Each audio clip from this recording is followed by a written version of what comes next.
प्रिय मित्रों, साधारण मनुष्य मृत्यु से डरता है। वो मरना नहीं चाहता। ये सांसारिक जीवन भले ही उसे दुख, परेशानियां, बीमारियां, अपमान, तनाव और अशांति देता रहे, फिर भी वो इस दृश्य जीवन को त्यागना नहीं चाहता।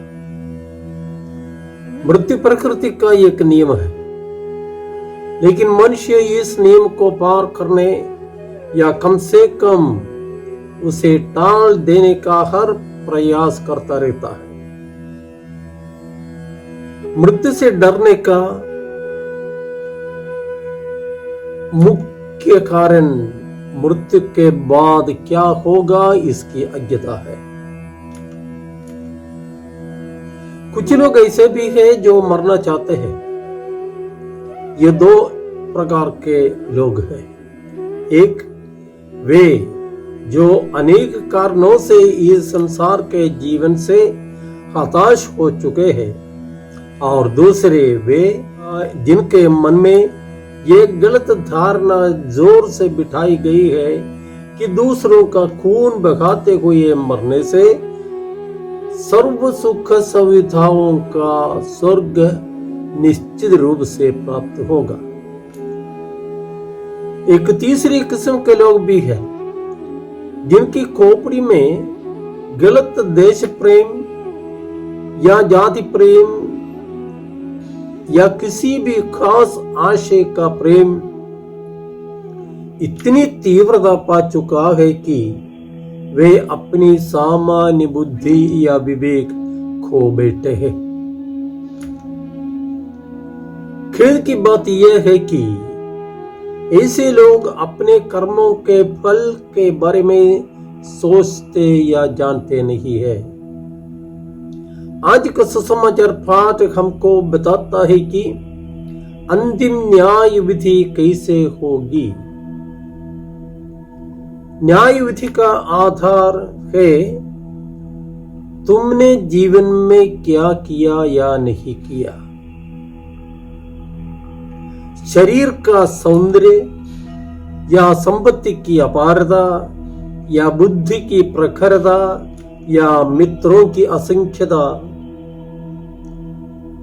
के आधार पर न्याय विचार नहीं होगा।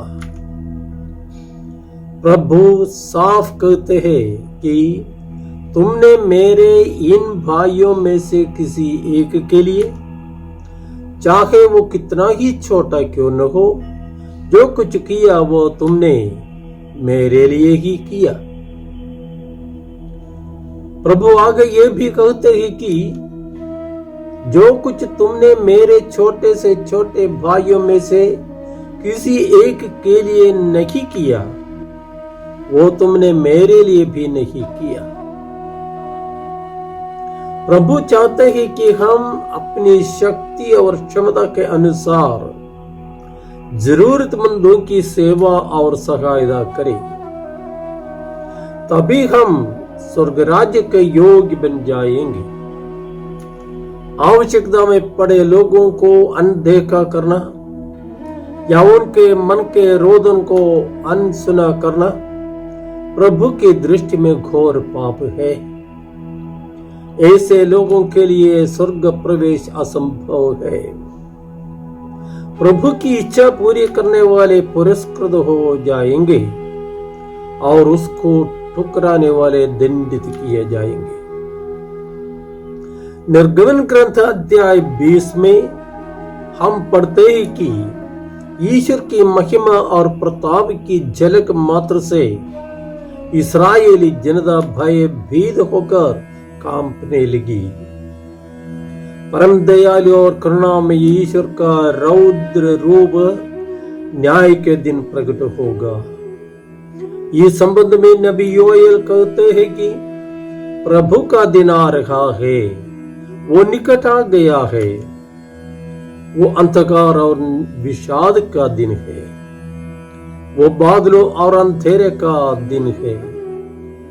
प्रभु का दिन अत्यधिक भयंकर है। उस दिन कौन टिक पाएगा? इब्रानियों के नाम पत्र हमें यह सिखाता है कि जीवन ईश्वर के हाथ पड़ना कितनी भयंकर बात है। ये कुकर्मियों की मनोदशा ही समझ ले। भलाई करने वालों को इस प्रकार डरने की कोई आवश्यकता नहीं है। तो न्याय के दिन बिना भय भेद होकर आत्मविश्वास के साथ न्यायकर्ता प्रभु के सामने उपस्थित होने के लिए हमें क्या करना चाहिए? दुख, भय और निराशा के साथ नहीं, बल्कि आशा भरोसे के साथ न्यायकर्ता के निर्णय सुनने के लिए हमें कौन सा उपाय ढूंढना है? इसका उत्तर प्रभु ने कई बार दिया है। मेरी शिक्षा पर चलकर मेरे पिता को महिमान्वित करो, एक दूसरे को प्यार करो, बिना शर्त सबको प्यार करो, एक दूसरे की सेवा शुश्रूषा करो, रोने वालों के आंसू पोंछो और उनको सांत्वना दो, भूखों को खिलाओ, नंगों को पहनाओ, दीनहीनों को सहारा दो। हाँ, अपने समान दूसरों को प्यार करो। जो ऐसा करने का भरसक प्रयास करता हो वही जीवन में सफलता पाएगा। और न्यायकर्ता प्रभु से ये आश्वास वचन सुनने पाएगा, मेरे पिता के कृपा पात्रों, आओ और उस राज्य के अधिकारी बनो जो संसार के प्रारंभ से तुम लोगों के लिए तैयार किया गया है। इसलिए आइए न्याय के दिन प्रभु की प्रीति पाने के लिए अभी से भले कार्य करने और एक दूसरे को दिल से प्यार करने के कार्यों में हम आगे बढ़ते जाइए। जय यीशु।